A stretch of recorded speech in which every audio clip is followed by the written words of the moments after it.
orar? Ai. Achei que ninguém tinha vindo, não. Eu aperto aqui, aparece aqui? Que tecnologia, hein? Gente, vocês estão bem? Todo mundo bem? Amém. Vocês lembram que na semana passada eu expliquei um pouquinho do desafio que a gente estava fazendo com as crianças? Sim, muito de bom. orar? Pois é, hoje a gente vai continuar esse desafio. Eu vou aproveitar que os pais estão aqui, vou dar uma misturadinha nas cartinhas pra gente trocar. O desafio é o seguinte, eu mandei lá no grupo dos pais, mas se vocês não ouviram, a gente tá separando motivos de oração, porque as crianças estão aprendendo sobre oração lá em cima. Então, para não ficar só aqui no domingo e eles praticarem em casa, então a gente fez essas cartinhas. Olha, orar pela paz do mundo, olhe pelo seu país. No caso aqui tá o Brasil, gente, mas é Portugal, amém? Ore pelos amiguinhos. Então, isso aqui é para vocês conseguirem de forma assim muito prática trazer para os seus filhos as realidades espirituais que a gente começa a ensinar aqui no domingo. Eles vão aprender mesmo em casa com vocês. Aqui a gente só começa. Então a gente quis fazer isso para ficar algo mais lúdico. Então, ó, Davizinho para essa semana. Deixa eu ver se tem mais ali. Tem. Cadê o Davi? Bom, a ela ficou com esse essa semana, então agora a gente vai passar para o Pietro, esses aqui. Pronto, então todas as famílias, essa é da ela.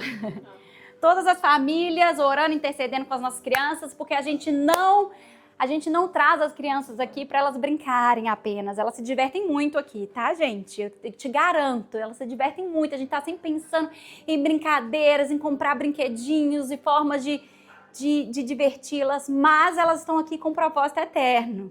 Vocês também, amém? Vocês vêm aqui para crescer, aprender, ouvir a palavra e elas também. E eu creio que elas estão recebendo tudo isso lá em cima, mas durante a semana a gente precisa continuar o nosso trabalho. Amém? Amém. Então, gente, essa semana a gente vai falar sobre uma história muito interessante, que é a história de Gideão. Alguém já ouviu falar na história de Gideão? Sim. 2 pessoas, que bom. Se você nunca ouviu, não tem problema, porque hoje a gente vai falar sobre a história, a gente vai ler a Bíblia, a gente vai conhecer um pouquinho mais a respeito da história desse homem de Deus, que eu tenho certeza que você vai conseguir se identificar muito com os medos, as incertezas que ele passou, as dúvidas.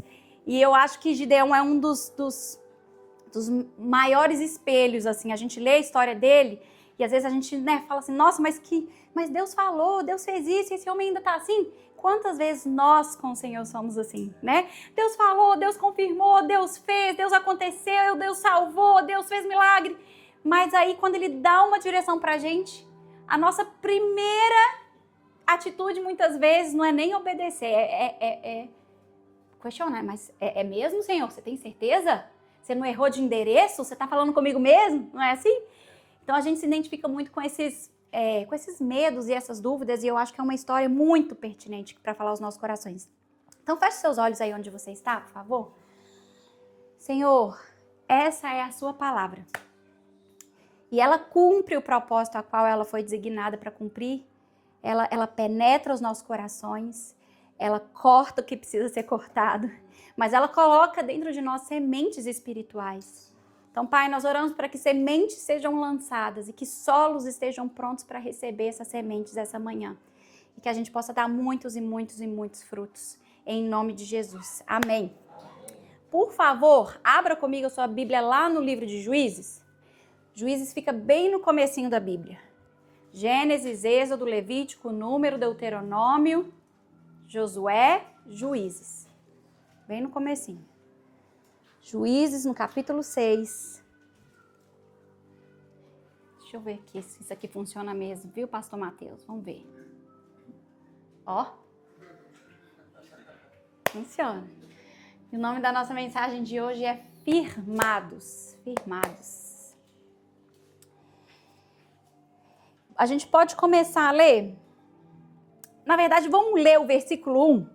Olha como é que o versículo do 1 começa, gente. De novo, os israelitas fizeram o que o Senhor reprova. Se você for estudar o livro de Juízes, você vai perceber que grande parte dos capítulos se inicia com essa frase. E de novo, os israelitas fizeram o que o Senhor reprova. E de novo, eles fizeram o que o Senhor reprova. E aí, quando a gente lê direto, né? Às vezes a gente não tem muita noção de quanto tempo se passou entre o capítulo e outro, e a gente fica assim, impaciente com esse povo, né? Não, mas que povo teimoso! Mas de novo, Deus acabou de fazer tudo isso aqui, aí fala assim, e de novo os israelitas fizeram. Então o que a gente vê? A gente vê, eu sou visual, né, gente?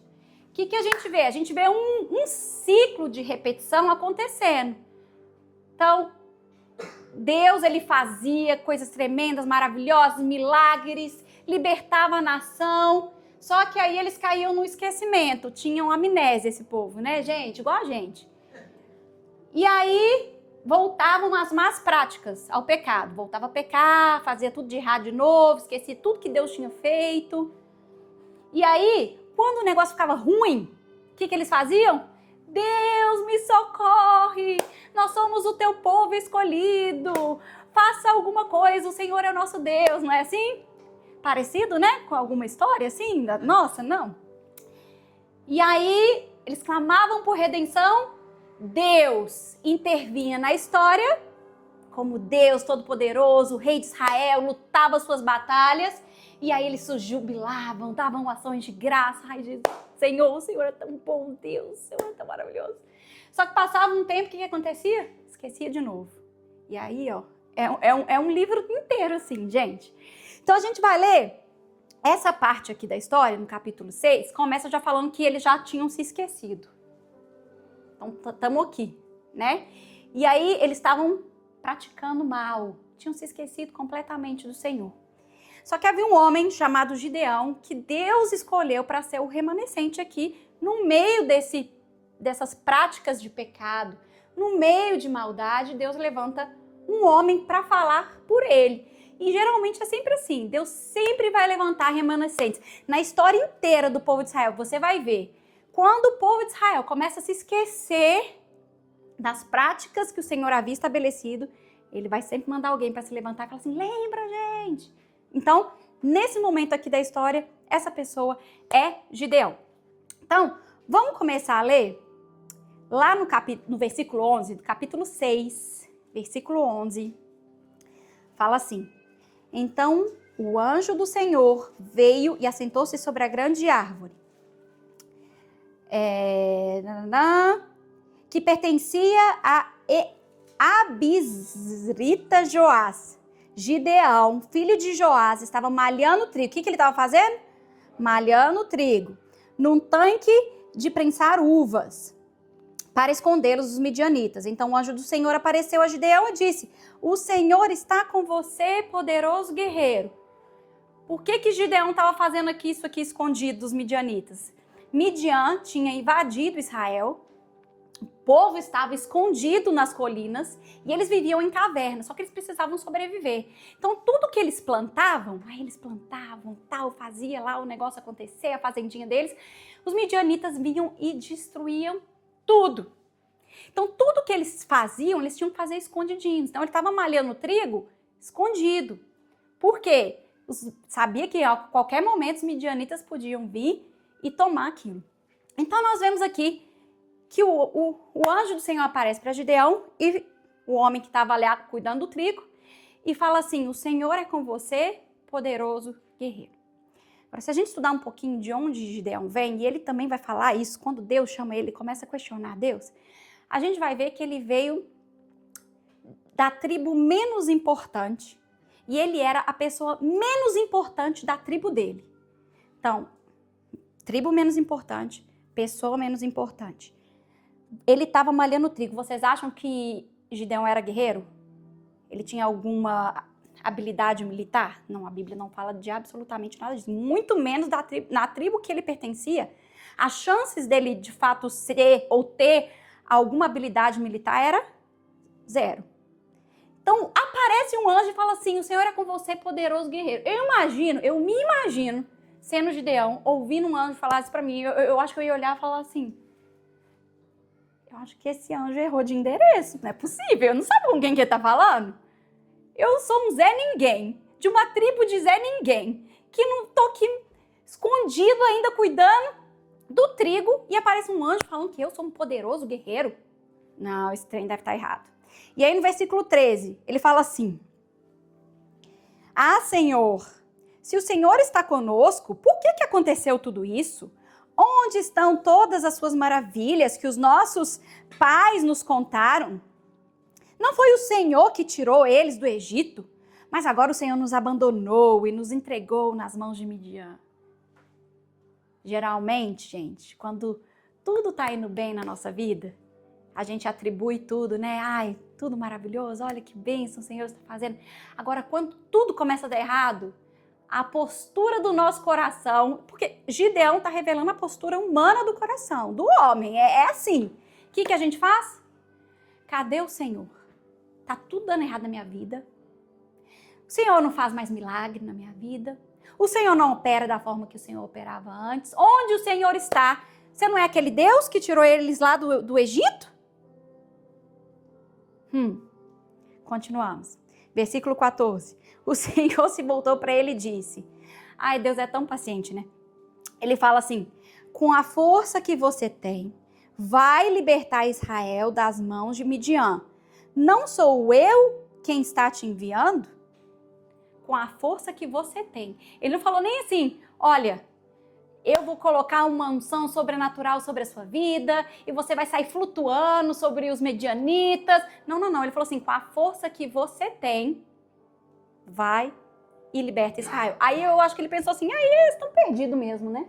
Com a força que eu tenho. Eu não sou guerreiro. Eu não sou ninguém importante. Nunca fui treinado com habilidades militares. Que força é essa que eu tenho? O que me diz o seguinte: às vezes a gente pensa que o Senhor está pedindo coisas extraordinárias de nós. Mas às vezes Ele quer que você vá com aquilo que você tem aí na sua mão agora.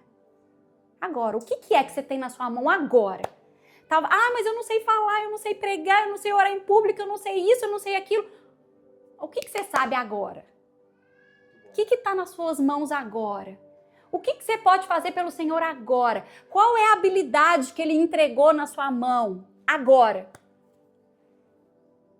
Porque o Senhor está te dizendo: vai com aquilo que você tem. Você faça a sua parte, que quando você chegar num momento que você não consegue fazer mais, você pode ficar tranquilo, que você não está sozinho. Mas o Senhor manda a gente ir com aquilo que nós temos. E aqui é muito claro, Ele fez isso com Gideão.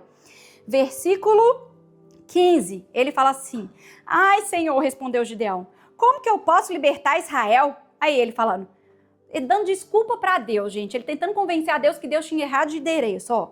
Meu clã é o menos importante de Manassés. Eu sou o menor da minha família. E aí Deus fala: eu estarei com você, respondeu o Senhor. E você derrotará todos os midianitas como se fossem um homem só. Deus falou com ele: eu estarei com você. E eu não sei se você percebeu ao longo da Bíblia, todas as vezes que Deus levanta um remanescente, Ele tem que ficar lembrando, né, o homem. Aqui, vai, eu tô com você. É igual a gente quando tem criança, que a gente fala assim: pode ir, mamãe tá junto. Deus tem que sempre lembrar o homem: pode ir, eu vou com você. Todas as vezes, chamado de Jacó, chamado de Moisés, chamado de todos esses homens de Deus. Deus sempre tem que reafirmar: olha, eu estou com você, você não vai sozinho, pode ir. E sabe o que isso me faz pensar? Se a gente tivesse certeza mesmo que Deus estaria conosco em todos os momentos e circunstâncias da nossa vida, a gente não seria tão medroso como a gente é. A gente andaria mais em fé, a gente daria passos mais ousados. A gente se levantaria contra os ataques de Satanás com muito mais ousadia. Sabe qual é o problema? Sabe por que a gente não faz e não age assim? Porque a gente não acredita que Ele está de fato do nosso lado. Se a gente viver a nossa vida crendo que Deus, o Deus Todo-Poderoso, Criador de todas as coisas, que pode todas as coisas, está do nosso lado, não tem nada que me para, não. Eu lembro que quando eu era criança, e eu tenho certeza que minha mãe também lembra disso, foram muitos anos desse episódio, eu morria de medo de dormir sozinha. Morria de medo, gente. E eu tinha assistido não de propósito. Meus primos mais velhos estavam, uma vez na minha casa, eles estavam assistindo aquele filme Boneco Assassino, sabe? Do Chuck. E aí eu tive um relance rápido, assim, eu vi aquilo, aquilo, gente, meu Deus do céu, trouxe um trauma pro meu coraçãozinho de criança, que eu fechava o meu olho e assim, no meu quarto tinha um monte de Barbie, bonequinha. Na minha imaginação, eu via os bonecos tudo correndo pelo quarto. Eu morria de medo. Morria de medo. E o que era necessário para eu conseguir adormecer era a presença da minha mãe ou do meu pai. Então, eles tinham que ficar sentados lá da minha cama. E isso, gente, foi até uns 10, 12 anos. Foi. Eu acho que esse Chuck marcou minha vida, né? Tudo que era necessário para expulsar o medo era a presença da minha mãe e do meu pai. Quero te encorajar hoje, meu irmão. Tudo que é necessário para expulsar o medo do seu coração, para expulsar a falta de fé do seu coração, é entender que o seu pai, que pode todas as coisas, está do seu lado. A Bíblia fala que o verdadeiro amor, ele lança fora todo medo. Que amor maior é esse? De alguém que entregou a sua própria vida por mim e por você. Ele nos ama de uma forma que a gente nem sequer consegue explicar ou entender. E essa pessoa que nos ama dessa forma está conosco. Por isso não precisamos temer. Não precisamos ter medo. A gente não precisa ter medo do amanhã ou do futuro. A Bíblia nos adverte tanto a respeito do futuro, né? Da ansiedade, que a gente fica ansioso com as coisas. E o que ele fala? Se eu cuido dos pássaros, eu não vou cuidar de vocês? Mas a gente insiste, às vezes, em ter medo. A gente insiste em andar em falta de fé. Mas através dessa história o Senhor está falando, olha, Gideão, vai lá, que eu vou estar com você, liberta esse povo. Tudo bem que você é um Zé Ninguém, mas não tem problema, vai dar tudo certo porque eu estou com você. E aí a gente vê, gente, que em seguida a gente não vai ler tudo, não. Essa história é tão rica, mas tão rica, mas tão rica. Eu te encorajo a ler depois em casa. Mas a gente vê que depois que o Senhor falou isso com ele, a partir aí do versículo 17 até o final do capítulo 6, a gente vai ver que Gideão, ele quer provar a Deus ainda, ele quer testar a Deus 3 vezes, ele faz 3 testes. Ele não estava acreditando que aquela missão era para ele. Ele estava descrente, ele falou, não, a gente vai descobrir agora se Deus não errou de pessoa, não é possível que ele está falando isso comigo. Então a gente vê que ele prova a Deus, eu trago minhas anotações, nem sei para quê. Nem sei mais onde eu tô. Enfim. A gente vê que ele prova a Deus 3 vezes. Ele faz 3 testes. Deus é tão paciente, né? Com ele.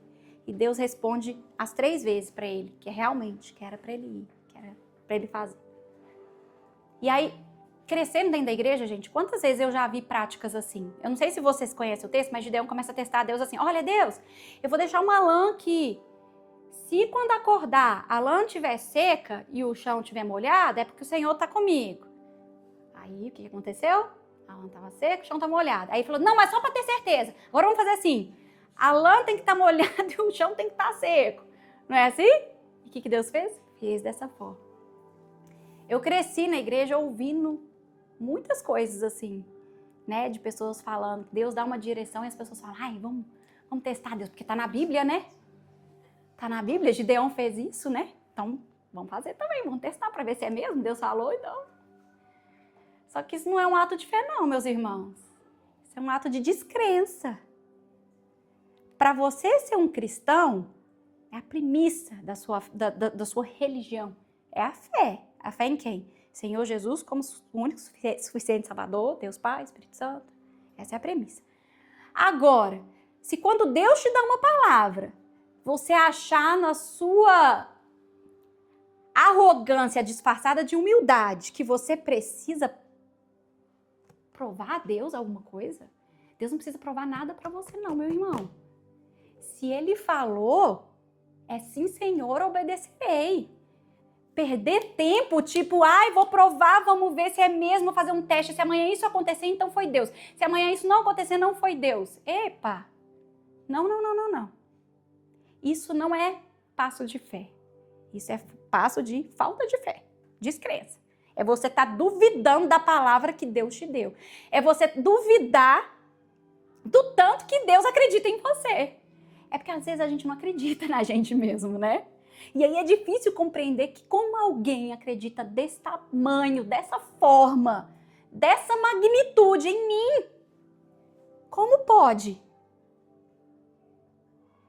Mas Deus, Ele olha para você e Ele vê muito além daquilo que você mesmo consegue ver. Ele vê um chamado que é maior do que você mesmo. Ele vê o futuro que Ele sonhou para você. Ele vê o potencial que você carrega que nem mesmo você sabe. Então essa coisa de às vezes querer testar a Deus é mais uma insegurança nossa de tipo assim, mas será que eu posso? Será que vai? Será que não? Fala mais a respeito de uma insegurança nossa do que do nosso próprio Deus. Tanto que Ele foi tão paciente que Ele concedeu 3 vezes ainda o pedido de Gideão. Mas se Gideão tivesse obedecido tão prontamente, a gente já poderia ter ido para a parte da vitória mais rápido. Entendeu? Não estou falando que é pecado você fazer isso. Eu estou falando que está na hora da gente parar de perder tempo. E caminhar mais rápido em obediência, em falar sim mais rápido em obediência. E aí, capítulo 7. Depois vocês vão ler em casa tudo, tá bom? Capítulo 7 a gente vai ver, eu trouxe de uma forma visual, de novo, pra gente não precisar ler o texto todo, mas basicamente, Deus vai falar assim com Gideão, chama todos os homens que você tem. E aí Gideão fala assim, Deus, nem que se eu armasse todos os homens de Israel, seria sequer uma luta fair, justa. Não seria uma luta justa. Então, qual que era o cenário? Haviam 32 mil homens israelitas contra 135 mil midianitas. Vocês entendem por que ele estava com medo e duvidando agora? Ele estava com medo, gente, com razão. Olha, isso tinha que ser Deus mesmo. Para essa conta fechar aqui, ó, tinha que ser Deus, né? E eu não sei se eu coloquei aqui, mas eu fiz até a conta de quanto que seria por... Aí, ó. Não, eu não fiz a conta, mas eu tinha feito a conta. Daria 450 midianitas para um israelita. Naquela conta ali inicial. Não, na conta final. Eu acho que eu escrevi, vamos esperar um pouquinho. Então vamos lá. Aí Deus fala assim, não, 32 mil tá muito. 32 mil tá muito. Pode mandar aí, ó, 22 mil embora. Chegaram até 10 mil. E aí de 10 mil, isso tá tudo aqui no texto, depois vocês leem, tá, gente? Que Deus vai mandando tirar, olha, faz isso, e aqueles que fizerem, pode tirar. Os que estiverem tremendo, pode ir embora. Deus foi tirando. E aí chegou 10 mil. E de 10 mil, Deus falou, não, tá muito ainda. Tá muito. Sobraram quantos, gente? 300 soldados. Agora vamos ver a conta de novo aqui. Calma. Aí, ó. Coloquei aqui. Ótimo. 300 israelitas contra 135 mil midianitas. Ou seja, 450 midianitas para um israelita. Essa era a batalha, gente. Às vezes a gente lê e a gente não... Eu gosto de colocar em perspectiva, assim, pra gente de fato entender o por que o coração dele estava tão contrito. Por que ele estava com tanto medo? Porque para isso aqui ser o que Deus falou que seria, que ele venceria, que ele estaria junto, você vai derrotar os midianitas, tem que ser Deus mesmo. Naturalmente falando, que isso aqui, essa matemática aqui, essa conta não fecha, né? E aí, nós vemos, eu não lembro o que eu coloquei no próximo, rapidinho, deixa eu só ver aqui. Tá, não, voltamos. Então aí a gente vê que sobraram 300 israelitas, né? E aí Deus fala assim, leva esses homens lá para a colina, porque vocês já vão se preparar para a guerra. Foram os 300. E aí Deus fala assim com Gideão, olha, Gideão, agora vai lá de noite no terreno do inimigo e ouça, vai lá espiar para ver o que eles estão falando. Gideão vai, desce, escondido, e aí ele ouve uma conversa. A conversa era entre os soldados midianitas. E aí o soldado vira pro outro e fala assim, Eu tive um sonho. Eu sonhei que o Deus de Gideão nos entregou nas mãos de Gideão e ele acabou com o nosso exército. Um homem falou isso. E aí o outro começou a falar assim, meu Deus, será que isso vai acontecer? Ai, e começou a especulação, e começou um movimento dentro do acampamento do inimigo, aquela coisa, e todo mundo com medo, porque o homem já tinha tido um sonho do que ia acontecer, e ele começou a contar para todo mundo, e Gideão ouve isso, volta correndo lá para a colina, onde estavam os 300 dele, e fala assim, Deus nos entregou os midianitas. Agora, olha que interessante, né? Até esse momento da história, se você ler, ele não tá tão corajoso e ousado, não. Ele ainda tinha suas dúvidas. Foi necessário ele ouvir da boca do inimigo para ele crer. Olha isso, gente. Quantas vezes Deus fala, Deus mostra, Deus prova e a gente ainda anda em dúvida. Mas quando de alguma forma a gente vê que o inimigo tá com medo, que a situação começou a dar certo, aí a gente se levanta em fé, né? Aí vem a coragem. É o nosso coraçãozinho humano que precisa de Jesus. Para que a gente possa se voltar mais para ele, crer mais nele, sem a gente precisar ver as coisas, né, gente? Gideão, veio uma coragem sobre ele aqui. A gente vê que a postura dele, a partir desse momento da história, é outra. De um covarde, medroso, duvidoso, a um guerreiro corajoso e ousado. Mudou a postura. E aí ele chegou lá e falou assim, ó, Deus entregou os midianitas em nossas mãos. Eu imagino que deve ter passado na cabeça dos soldados, né? A gente já ganhou? Acabou a guerra? Ele falou, não. Ele falou assim, ó, nós vamos fazer o seguinte, vou dividir vocês aqui em 3 companhias de 100. Você vai ficar aqui com 100, vocês vão ficar aqui com 100, vocês vão ficar aqui com 100, tá bom? E aí, façam o seguinte, levem apenas um jarro, uma tocha e uma trombeta. Olha que loucura. Ele mandou deixar as armas para trás. Espada, escudo. Mandou deixar. Tem que ser... gente, andar em fé é um negócio muito louco, né? Tá indo pra batalha sem a espada? Deixa as espadas, a gente não vai precisar. E aí, foram cada um pro seu canto. E ele falou assim, olha, quando eu fizer o que eu fizer, todo mundo faz. E aí que ele foi lá, tocou a trombeta, todo mundo tocou a trombeta. E de repente quebrou o vaso, todo mundo quebrou o vaso. E levantaram as tochas. Quando eles fizeram isso, gente, a Bíblia nos diz que os 135 mil, foi uma confusão lá embaixo, que eles começaram a se matar com a própria espada. Eles acharam que ele já... Eu não sei se foi o barulho, eu não sei o que foi, eu sei que foi Deus. E eles começaram a se atacar e bateram em retirada. Eu não sei se eu coloquei o número aqui, eu sou muito de números, né? Eu acho que tem aqui em algum lugar. Eu vou achar quantos que sobraram no fim das contas. Eu acho que sobraram, dos 135 mil, eu acho que sobraram uns 20 mil. Deixa eu ver. Eu nem sei mais aqui, onde eu tô. Mas enfim. Fugiram, foram embora. E Deus falou algo interessante. Quando a gente lê o capítulo 7, Deus vai falar assim com Gideão. Mantenha firme o posto. Então, não era para quebrar e sair correndo com a espada, não. Nesse momento aqui, a gente vê que no capítulo 8, Gideão foi perseguir os reis que ainda tinham fugido. Mas nesse momento aqui, dessa batalha histórica para o povo de Israel, Deus falou assim, você vai fazer o que eu mandei fazer, que não faz sentido nenhum dentro de um cenário militar. Você vai tocar uma trombeta, você vai quebrar um jarro e você vai levantar a tocha. E você não vai fazer mais nada. Você vai ver, você vai assistir. Por que Deus faz isso? Porque ele queria que o povo soubesse de onde que o poder estava vindo. Ele escolheu o pior, o menor, o menos capacitado para provar que a glória não está aqui, a glória está nele, é ele que faz todas as coisas. E quando ele fala assim, faça isso, Obedeça o que não faz sentido. Faça o que não faz sentido. E olhe, ele está falando assim, faça a sua parte e só veja eu fazendo a minha. Faça a sua parte e só assiste o que eu vou fazer na sua vida.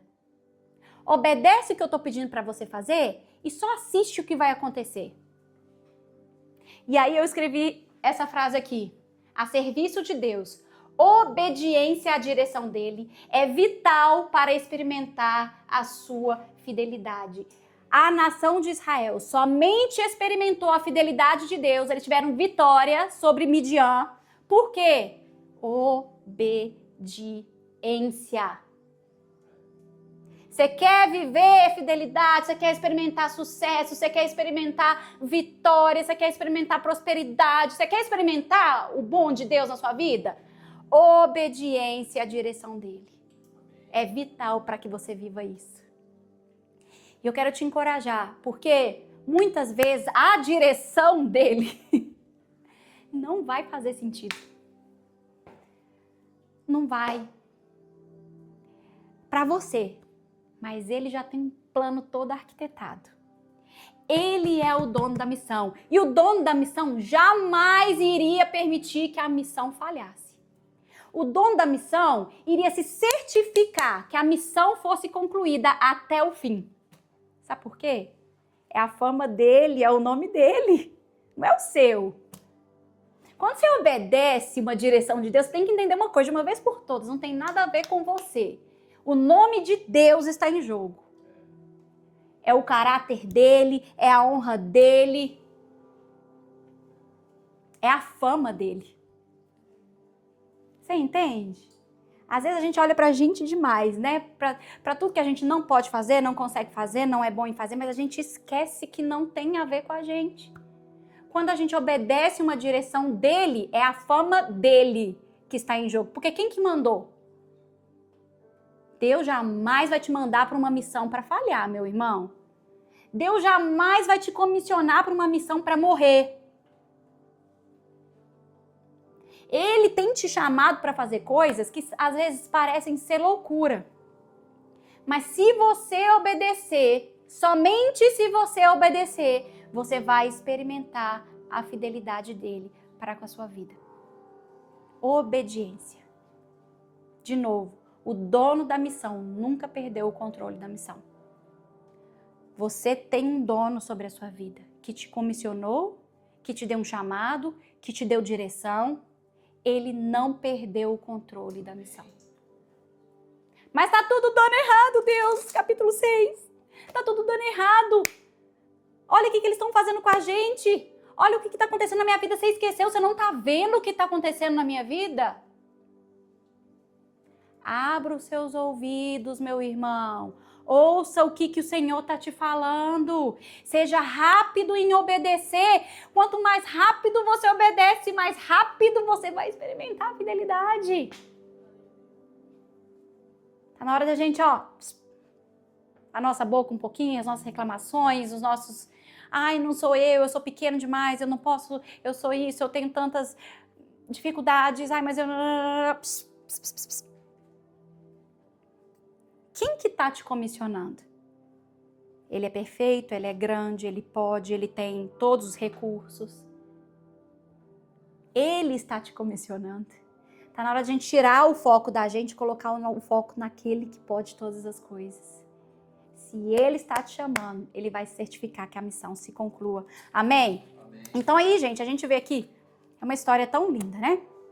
A gente vê aqui que aí os israelitas vencem sobre os midianitas e são livres, né, daquela opressão, escravidão, medo, vivem em júbilo, né, durante aí tantos anos, porque um homem se levantou e resolveu obedecer ao Senhor, uma nação inteira desfrutou dos benefícios e das bênçãos. Nas nossas vidas é assim, mesmo que todo mundo ao seu redor não esteja posicionado, o que Deus precisa é que uma pessoa se posicione, você. Ouse se posicionar. Você vê o que vai acontecer. Não somente você será abençoado, mas todos aqueles ao seu redor desfrutarão das bênçãos que o Senhor derramará sobre você. Porque é assim que Ele faz. E as bênçãos que Ele nos dá não é só pra gente, não é? Nós somos generosos. Então, meu encorajamento, meus irmãos, é que a gente saia daqui entendendo que é muito melhor a gente obedecer. E que Deus pode fazer todas as coisas. E que mesmo que esteja dando tudo errado aí na sua vida, olha, Deus sabe, esse mês foi o mês passado. E esse mês, em nome de Jesus, vai ser um pouquinho diferente, mas foi o mês mais desafiador desse ano pra gente. Mais desafiador. Mas foi o mês que eu tava até falando com a Manu no telefone, eu falei assim, Manu, sabe o que a gente tem que fazer? A gente tem que focar nos pequenos milagres. Porque às vezes a gente foca tanto no tanto de coisa ruim que está acontecendo, tudo que não está dando certo, e a gente põe uma ênfase naquilo que não está dando certo. A gente gasta tanta energia e tempo pensando naquilo que não está dando certo, mas às vezes a gente esquece quando Deus faz um milagrezinho. Não, um cliente pagou 7 dias adiantado, já consegui pagar o meu aluguel. Parece que essas coisas são tão pequenininhas, mas na verdade é milagre. É milagre. Vamos focar nos pequenos milagres. Vamos continuar obedecendo para que aí a gente experimenta a fidelidade dele? Ele só pede a nossa obediência. Ele pede que os nossos olhos estejam focados nele. Não nas circunstâncias, não nos problemas. Foca naquilo que ele já te prometeu. Se ele prometeu, ele é Deus suficiente para fazer acontecer, meu irmão. Você não serve a qualquer Deus, não. Ele nunca falhou. E nunca vai falhar, ele não vai começar agora. Amém? Vamos orar? Senhor Deus e Pai, nós te agradecemos por tamanha fidelidade conosco. A gente tem tantos motivos para agradecer ao Senhor pelo seu cuidado. A gente tem tantos motivos para olhar para os pequenos milagres e ver o Senhor cuidando de nós em todos os detalhes. Às vezes Satanás tenta trazer problemas e dificuldades no nosso caminho para tentar nos tirar do foco. Mas sabe qual que é o nosso foco, Jesus? É o Senhor. O Senhor tem provisão. O Senhor tem recurso. O Senhor tem paz. O Senhor tem bênção. O Senhor tem tudo que nós precisamos. E é no Senhor que nós vamos colocar os nossos olhos. Essa semana é no Senhor que nós vamos fixar os nossos olhos. Se o Senhor disser vai para a direita, nós vamos para a direita. Se o Senhor disser vai para a esquerda, nós vamos para a esquerda. Nós não vamos perder tempo questionando a sua direção. Nós vamos obedecer prontamente. Prontamente.